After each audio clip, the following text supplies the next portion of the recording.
السلام عليكم ورحمة الله وبركاته. الحمد لله رب العالمين والعاقبة للمتقين فلا عدوان إلا على الظالمين. أشهد أن لا إله إلا الله وحده لا شريك له وأشهد أن محمدا عبده ورسوله صلوات الله وسلامه عليه وعلى آله وصحبه وسلم تسليما كثيرا. يا أيها الذين آمنوا اتقوا الله حق تقاته ولا تموتن إلا وأنتم مسلمون. يا أيها الناس اتقوا ربكم الذي خلقكم من نفس واحدة وخلق منها زوجها وبث منهما رجالا كثيرا ونساء واتقوا الله الذي تساءلون به والأرحام إن الله كان عليكم رقيبا. يا أيها الذين آمنوا اتقوا الله وقولوا قولا سديدا يصلح لكم أعمالكم ويغفر لكم ذنوبكم ومن يطع الله ورسوله فقد فاز فوزا عظيما. أما بعد، فإن خير الكلام كلام الله وخير الهدي هدي محمد صلى الله عليه وسلم وشر الأمور محدثاتها وكل محدثة في الدين بدعة وكل بدعة ضلالة وكل ضلالة في النار. معاشر الآباء والأمهات والإخوة والأخوات, kembali kita panjatkan puja-puji syukur kehadirat Allah Subhanahu wa Ta'ala atas berbagai limpahan nikmat karunia-Nya. Salawat dan salam kita haturkan kepada Nabi tercinta termulia Muhammad sallallahu alaihi wasallam. Begitu pula kepada keluarga beliau, para sahabat setia beliau, dan seluruh pengikutnya hingga akhir masa. Jamaah yang dirahmati oleh Allah,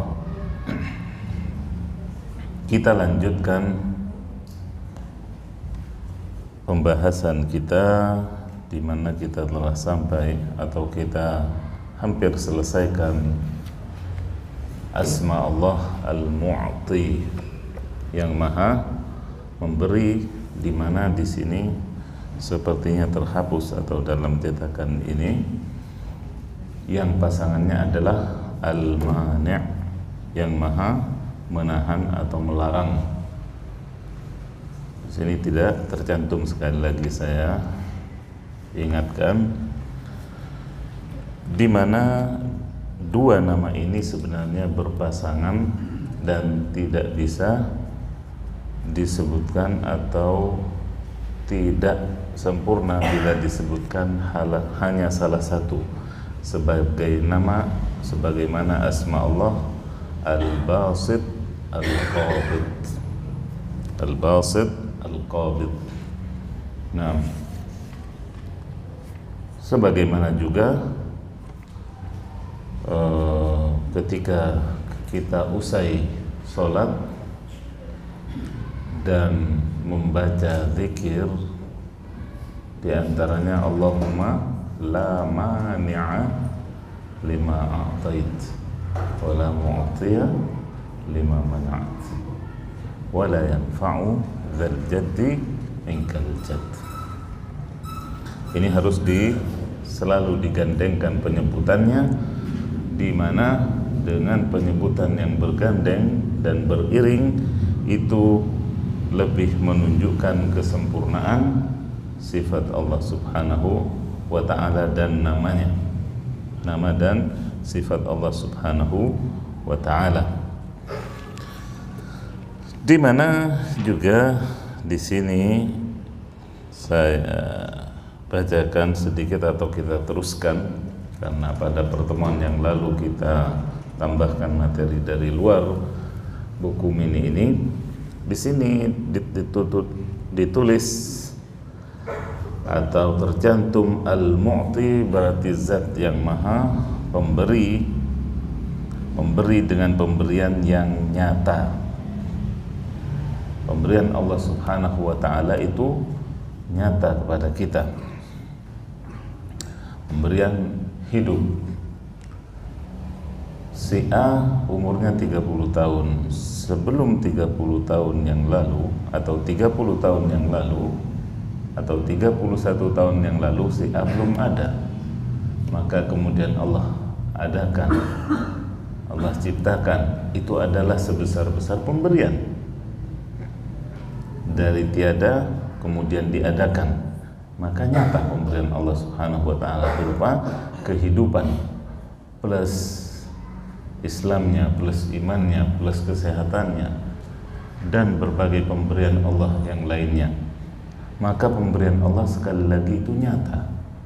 Fasilitas-fasilitas dunia, ya, mulai sandang papan pangannya, kendaraannya, dan seterusnya, itu semua adalah berawal dan berasal dari pemberian Allah Subhanahu wa ta'ala. Tak ada yang bisa menghalangi bila Dia hendak memberi. Bila Allah hendak memberi seorang hamba, ya subhanallah, seperti keran kalau dibuka banjir rezekinya. Itu kalau Allah mau ngasih. Tetapi sebaliknya, tidak ada yang dapat memberi apabila Allah menghalangi. Kalau dicabut pemberian itu, ya, berbagai upaya, berbagai trik dipakai pun tidak akan mempan, tidak akan ada hasilnya. Kalau sudah Allah mengambil pemberiannya atau menghalangi seseorang dari pemberiannya, walaupun banyak relasinya, walaupun banyak pendukung backingnya, walaupun ketika Allah mengambil pemberiannya, selesai, tamat riwayatnya. Dan kejadian-kejadian di sekitar kita, dalam sejarah kita, sejarah nasional, sejarah internasional, sejarah dunia Islam, itu banyak pelajaran yang bisa, ya, memberikan bukti akan al-mani' al-mu'ti, ya. Ketika Allah menyatakan, ya, bahwasanya tu'til mulka man tasha' wa tanzi'ul mulka mimman tasha'. Allah yang ngasih kekuasaan, Allah yang ngasih juga kekayaan, Allah yang ngasih segalanya bagi siapa yang Dia kehendaki. Tetapi juga ketika merenggut, ketika mengambil kembali pemberiannya Allah Subhanahu wa ta'ala, begitu pula manusia tak berdaya di hadapan pengambilan ini, tidak punya daya upaya untuk mempertahankannya. Dari sini juga disebutkan pemberiannya amat luas, pemberian Allah Subhanahu wa ta'ala kepada manusia, kemudian tanpa syarat. Antaranya pemberian Islam dan iman kepada kita. Apakah ada yang tekan hitam di atas putih? Tidak ada. Pemberian mutlak, pemberian Allah Subhanahu wa ta'ala, karunia mutlak dari Allah Subhanahu wa ta'ala tanpa syarat dan juga penghalang. Dari sini jamaah yang saya hormati, kita ketahui dan kita sadari bagaimana sifat atau nama Allah sebagai Al-Mu'ti dan Al-Mani' adalah merupakan perwujudan sebagian dari rububiyah Allah Subhanahu wa ta'ala yang mengatur alam semesta, yang sebelumnya juga menciptakannya dari ketiadaan, yang kemudian juga menghidupkan dan mematikan, di antara juga yang memberi dan menghalangi. Manfaat beriman kepada asma Allah yang satu ini banyak sekali tentunya. Di antaranya yang disebutkan di sini, yang pertama, asma Allah Al-Mu'ti dan juga Al-Mani' tentunya menunjukkan kesempurnaan sifat dan perbuatan Allah Subhanahu wa ta'ala, dan ini telah berlangsung, sedang berlangsung, dan terus berlangsung hatta sampai di surga pun pemberian Allah itu tetap berlangsung. Dalam hadis yang sahih, bagaimana Nabi SAW memberitakan bahwasanya pemberian Allah kepada penghuni surga berupa misalnya kecakapan atau keindahan atau ketampanan bagi yang laki-laki, keelokan atau kecantikan bagi yang wanita. Setiap hari, setiap pekan, setiap Jumat, ya, setiap pekannya bertemu dengan Allah Subhanahu wa ta'ala, mereka kembali dengan wajah yang lebih indah. Subhanallah, ini menunjukkan sebagai kesempurnaan dan juga keberlangsungan pemberian Allah Subhanahu wa ta'ala kepada hambanya. Yang kedua, cinta hamba tentunya akan bertambah dengan mengingat, terlebih juga menyadari asma Allah yang satu ini. Maka kita akan memuji Allah Al-Mu'ti, mensyukuri nikmatnya dengan senantiasa mentaatinya, mengagungkan perintahnya, serta menjauhi larangan-larangannya. Karena apa yang kita miliki, apa yang kita punya, kembali kepada pemberian Allah Subhanahu wa ta'ala. Maka tentunya kecintaan hamba akan bertambah kepada Al-Mu'ti. Kemudian yang ketiga, ketika kita tahu bahwasanya Allah itu Al-Mu'ti, maka tentunya kita akan meminta hanya kepada Allah Subhanahu wa ta'ala, perihal dunia maupun akhirat, khususnya surga dan nikmat melihat atau memandang Allah Subhanahu wa ta'ala, yaitu sebagai puncak nikmat surga. Puncak nikmat surga adalah melihat atau memandang Allah Subhanahu wa ta'ala, di mana Nabi kita alaihi salatu wassalam memberikan banyak contoh doa-doa berkenaan dengan kebaikan dunia dan akhirat ini, yang menunjukkan bagaimana permintaan Nabi yang selalu berlangsung,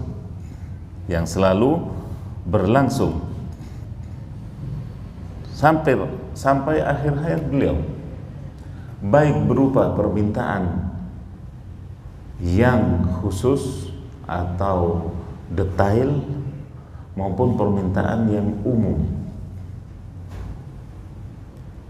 Misalnya, Allahumma inni as'aluka khaira ma sa'alaka bihi abduka wa nabiyyuka Muhammad, wa nasta'idzu mimma sta'adha bihi abduka wa nabiyyuka Muhammad sallallahu alaihi wasallam.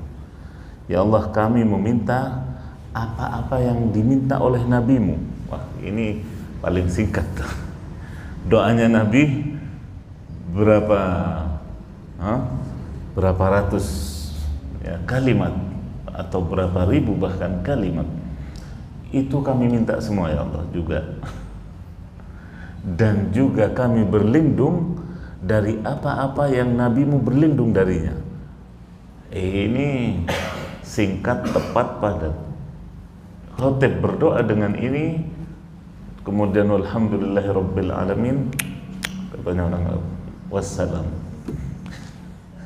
Itu sudah cespleng. Ya, sama dengan Rabbana atina fid dunya hasanah. Cuma doa yang ini tidak populer. Ya, doa ini tidak populer. Yang terpajang di rumah-rumah orang biasanya doa sapu jagat. Padahal doa sapu jagat itu sebenarnya banyak. Ini pun masuk sapu jagat namanya. Kemudian misalnya juga Allahumma inni as'alukal jannah, atau ketika untuk bersama doa bersama nas'alukal jannah wa ma qarraba ilaiha min qaulin aw amal wa amal. Ya Allah, aku meminta surgamu dan apa-apa yang mendekatkan diri kami atau diriku kepada surga, baik perkataan maupun perbuatan. Subhanallah, singkat tidak, tapi luas sekali. Perkataan maupun perbuatan yang mendekatkan kita kepada surga, kita minta kepada Allah. Sebaliknya, wa na'udzubika minan nar, dan kami juga berlindung kepadamu ya Allah dari neraka. Wa ma qarraba ilaiha min qaulin wa amal, dan juga perkataan maupun perbuatan yang dapat menggelincirkan kami ke dalam neraka-Mu. Kita tidak tahu kata apa yang kita ucapkan sehingga mengangkat derajat kita di sisi Allah, atau bahkan mendorong kita untuk langsung terbang ke surga.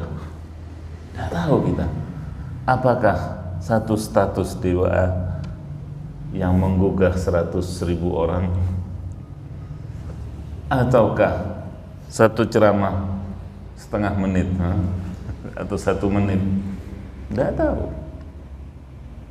Sebaliknya juga, na'udzubillah tsumma na'udzubillah, boleh jadi ada satu kata atau satu kalimat yang diucapkan oleh seseorang namun belum minta ampun kepada Allah, belum minta maaf misalnya juga, kemudian kalimat tersebut menjadikan orang tersebut terjerembab ke dalam neraka. Na'udzubillah. Maka dari itu jangan lupa al-mu'ti dan al-mani' Allah subhanahu wa ta'ala. Kemudian yang keempat, suka memberi kepada fakir miskin karena ia tahu harta itu milik Allah azza wa jal semata. Kalau kita sadar bahwa apa yang kita punya itu adalah pemberian, maka kita akan terdorong juga untuk memberi. Kalau kita sadari apa yang kita punya itu adalah pemberian, tentu kita juga akan berusaha menyalurkan atau memberikan kepada kanan kiri kita.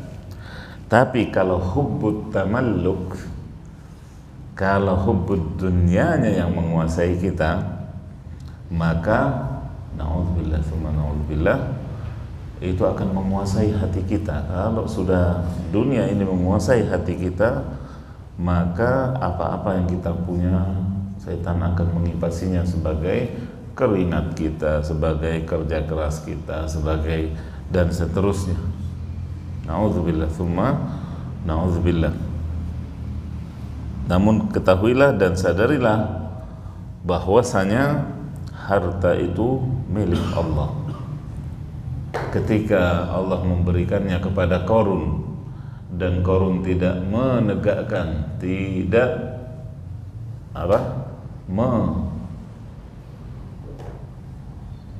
menerimanya sebagai pemberian dari Allah, maka menjadikannya sombong. Kemudian Allah subhanahu wa ta'ala menghukum dengan hukuman yang sudah diketahui semua.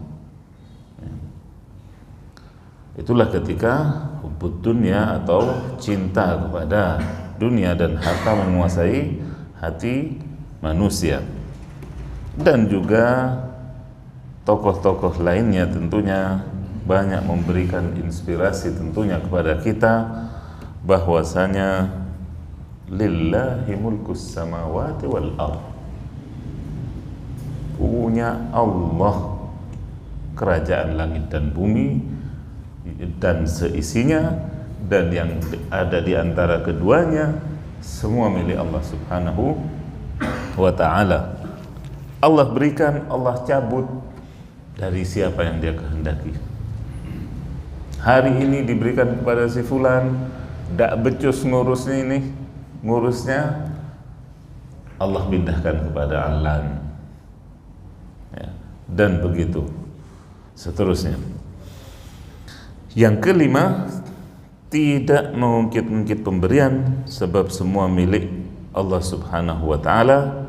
Kita hanya dititipi sebagai ujian bagi kita. Subhanallah. Dan Al-Mannan adalah salah satu asma Allah pula. Namun ketika asma itu ditandingi oleh manusia, maka tentunya itu menjadi malapetaka, di mana Allah Subhanahu wa ta'ala la yanzuru, ya, la yanzurullahu yaumal qiyamah ila thalatha atau kama qala atau kama warada fil hadis, bahwasanya Allah tidak melihat dengan penglihatan rahmat kepada 3 golongan, bahkan tidak akan dihisab. Walahum azabun alim, dalam riwayat bagi mereka azab yang pedih, ya. Di antaranya adalah orang yang suka mengungkit-ungkit pemberian, samping juga beberapa golongan yang lain. Maka ini menunjukkan perbuatan mengungkit-ungkit pemberian adalah bagian dari dosa besar, karena waridnya atau disebutkannya siksa atau ancaman yang disebutkan kelak di akhirat. Kemudian yang keenam, asma ini yaitu Al-Mu'ti dan juga Al-Mani' tentunya menafikan atau menolak dan membantah 2 kelompok sesat, Qadariyah dan Jabariyah. Qadariyah adalah golongan yang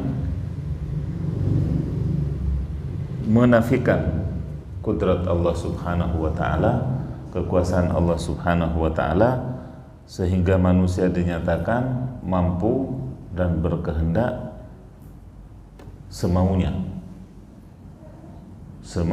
semaunya, padahal wa ma tasyauna illa ayyasha'allahu rabbul alamin. Kehendak kita di bawah kehendak Allah Subhanahu wa ta'ala. Ketika kehendak kita berlawanan dengan kehendak Allah, kehendak siapa yang berlaku? Kehendak siapa yang berlaku? Kehendak Allah, ya. Namun Qadariyah tidak menyatakan demikian, kebalikannya. Kemudian Jabariyah, kelompok yang berseberangan, ya, yang tadi ekstrem kanan atau ekstrem kiri, terserah namanya. Pokoknya kedua kelompok ini adalah menyimpan dari garis lurus dari golongan Ahlus Sunnah wal Jamaah. Jabariyah sebaliknya, manusia tak kalah atau tak ubahnya seperti robot, tidak bisa berbuat apa-apa, tidak punya kehendak apa-apa. Siapa yang menyatakan itu? Kita bisa berkehendak, ya. Antum datang ke sini karena kehendak, ya kan?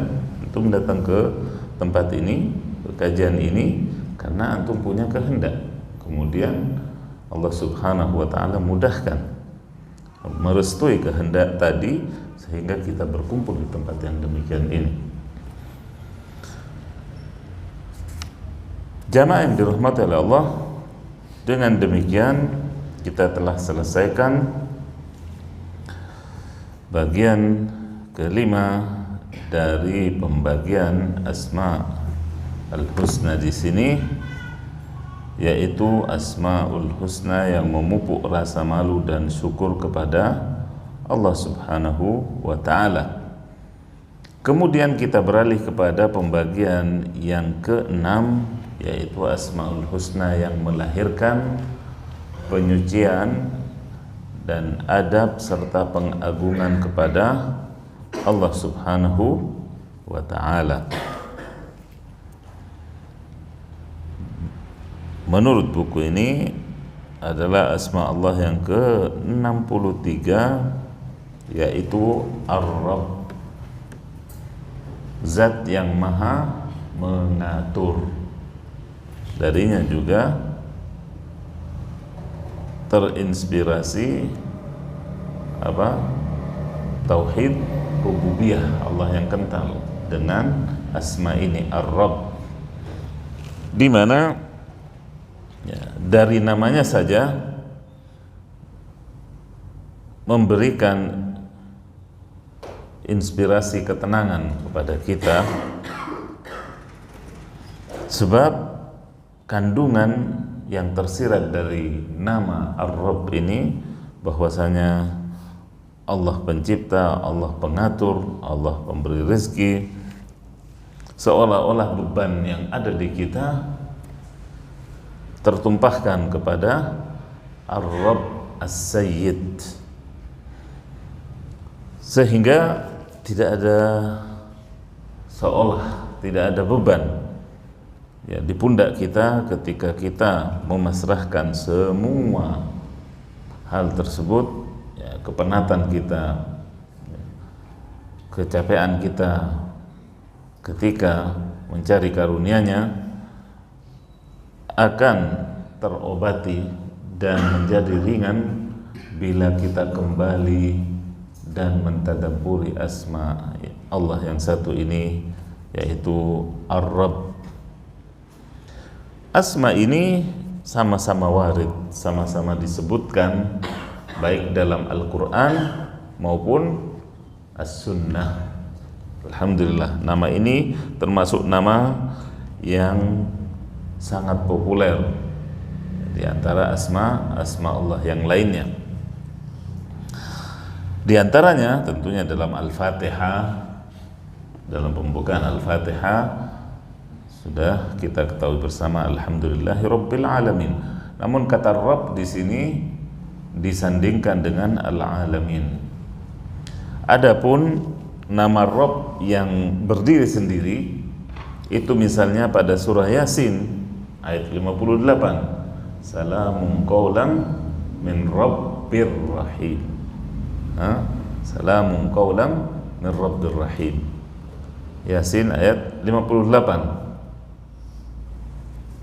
Kemudian juga pada surah Saba ayat 15 misalnya, ketika Allah menceritakan negeri Saba, baldatun thayyibatun wa rabbun ghafur. Sini kata Rabb berdiri sendiri. Nah, adapun dalam sunnah itu juga banyak disebutkan kata Rabb di sini. Misalnya hadis Ibnu Abbas tentang salat dalam Sahih Muslim disebutkan bahwasanya Rasulullah sallallahu alaihi wasallam bersabda, "Ala wa inni nuhitu an aqra'al Qur'ana raqi'an aw sajida fa amma ar-ruku' fa'azzimu fihi ar-rabb." Ketahuilah, kata Rasulullah SAW, sesungguhnya aku dilarang membaca Al-Quran saat aku ruku maupun saat aku sujud. Adapun ketika ruku, maka agungkanlah di dalam posisi itu Ar-Rabb. Di sini Rasul sebutkan Ar-Rabb, bukan menyatakan fa'azzimu fihillah atau fa'azzimullaha fihi, tapi fa'azzimu fihi Rabb. Allah sebut sebagai Ar-Rabb, Rasul sebut sebagai Ar-Rabb. Kemudian dalam Hadis yang kedua, misalnya dalam riwayat Imam At-Tirmidzi dari sahabat Amr bin Abs, beliau mendengar Nabi sallallahu alaihi wasallam bersabda, aqrab ma yakunu ar-rabbu minal 'abdi fi jawfil lailil akhir.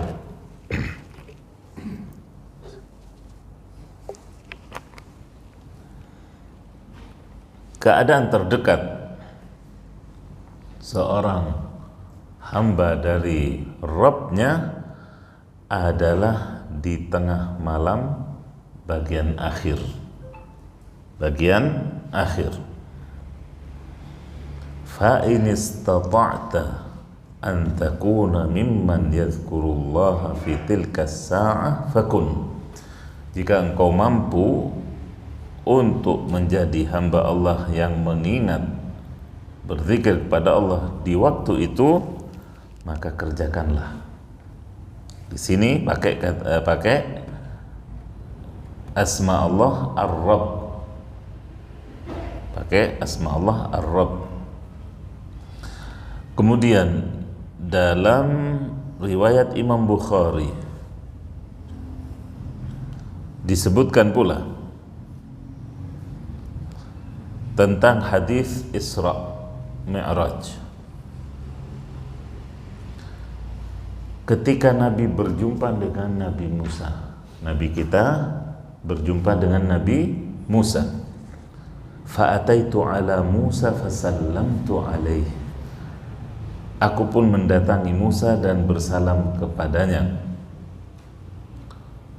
Musa pun mengatakan, marhaban bika min akhin wa nabiyyin. Selamat datang wahai saudara sekaligus nabi.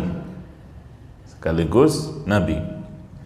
Falamma jawaztu baka. Ketika aku tinggalkan Musa, kata Nabi alaihissalam, sesudah berbincang sejenak atau beramah tamah, maka aku tinggalkan beliau, kata Nabi kita, ternyata di belakang nangis. Maka ditanyalah oleh malaikat, faqila ma abkak, apa yang membuat anda menangis wahai kalimullah, wahai Musa? Qala ya Rabbi hadzal ghulam alladhi bu'itha ba'di yadkhulul jannata min ummatihi afdal mimma yadkhul min ummati. Musa menyeru dengan panggilan Rabb di sini. Qala ya Rabb, wahai Rabbku.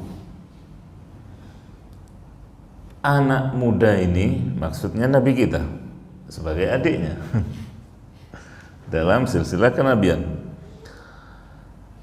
yang diutus sesudahku, jauh sesudahku, akan masuk surga dari umatnya orang kumpulan yang lebih banyak dari umatku.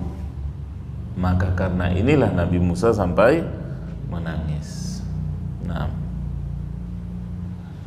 dan masih banyak tentunya nas atau redaksi dari Al-Quran maupun hadis yang menyebutkan dan menetapkan Ar-Rabb sebagai bagian dari asma Allah yang mulia. Maknanya sendiri apa Ar-Rabb itu?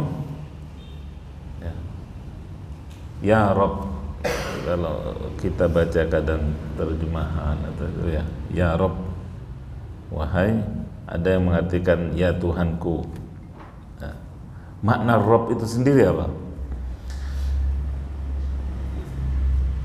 Kata pakar bahasa Ibnul Ambari rahimahullah, beliau mengatakan Ar-Rabb itu punya tiga makna. Punya tiga makna. Bima'nal malik, yaitu yang punya. Rabbul Alamin, yang punya alam semesta, yang punya Rabbul Bait, yang punya Ka'bah. Kalau Al-Bait yang dimaksud adalah Ka'bah. Itu makna yang pertama dari kata Rabb. Yang kedua yaitu bermakna As-Sayyidul Muta', yaitu sayyid atau penguasa atau pemimpin yang ditaati. Pemimpin yang ditaati. Kalau dikatakan Rabbul Manzil dalam bahasa Arab, berarti siapa? Tuan rumah, yang punya rumah. Rabbul Manzil atau Rabbul Usrah, yaitu pemimpin rumah tangga, yaitu suami. Itu secara bahasa. Wa yakunu Rabb bima'nal muslih. Juga Rabb itu diartikan sebagai al-muslih, yang memperbaiki. Apa yang rusak? Ya. Yang memperbaiki apa yang rusak. Itulah makna, tiga makna Ar-Rabb.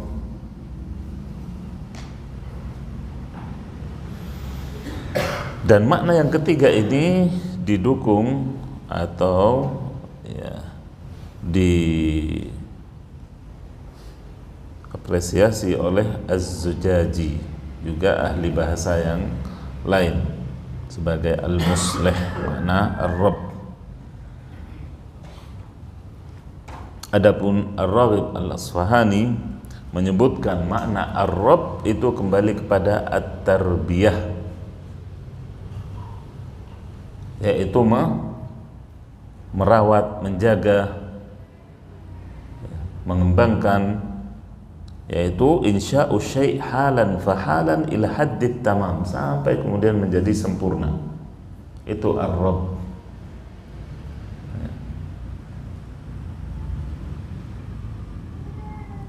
Yaitu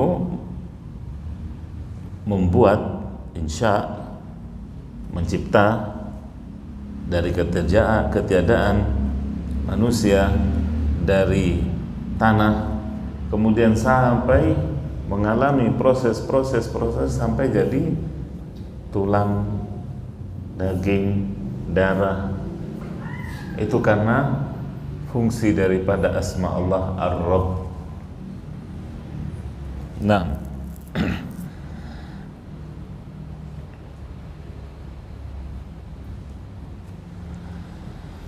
begitu pula kata beliau, Ar-Rabb al-mutakaffil bi khalqil mawjudat wa insya'iha. Ar-Rabb adalah zat yang menjamin ciptaannya, keberadaan mereka, dan juga pengadaan mereka,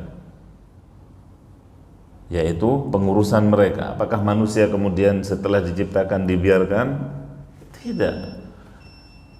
Diberi rezeki yang lain, SPP-nya, sandang papan pangannya, kemudian ilmunya, kemudian hidayahnya, kemudian diutus Rasulnya, dikasih kitabnya. Begitu, itu makna Rabb. Itu makna yang mendalam dari kata Ar-Rabb. Memberikan hidayahnya, memperbaiki keadaannya, ma'isyahnya, kehidupannya, yang mengatur segalanya. Itulah makna Ar-Rabb. Makanya dalam surah Al-A'raf ayat 54 Allah jelaskan hal ini, makna Rabb. Al-A'raf ayat 54, Inna rabbakumullahu alladzi khalaqas samawati wal arda fi sittati ayyamin thumma istawa 'alal 'arsy yughshil laila an-nahar yatlubuhu hathitha wasyamsa wal wal qamara wan nujuma musakhkharatin bi amrih ala lahul khalqu wal amru tabarakallahu rabbul alamin. Di sini sesungguhnya Rabb kalian, kemudian menyebut asmanya yang lain, Allah, lafzul jalalah, yang menciptakan langit dan bumi dalam 6 hari, kemudian beristiwa di atas arsy-Nya, mengganti malam dan siangnya, dan seterusnya. Yang terakhir adalah tabarakallahu rabbul alamin. Di sini Allah Subhanahu wa taala memuji dirinya sebagai Rabb alam semesta. Baik, jamaah yang dirahmati Allah, waktu juga yang membatasi kita. Semoga apa yang kita kaji di sini menjadi tambahan ilmu yang bermanfaat, penggugah bagi kita agar semakin giat beribadah, semakin taat kepada Allah Subhanahu wa taala, karena itulah buah daripada ilmu yang bermanfaat. Saya akhiri, subhanakallahumma bihamdik, asyhadu an la ilaha illa anta, astaghfiruka wa atubu ilaik. Terima kasih atas perhatiannya. Wassalamualaikum warahmatullahi wabarakatuh.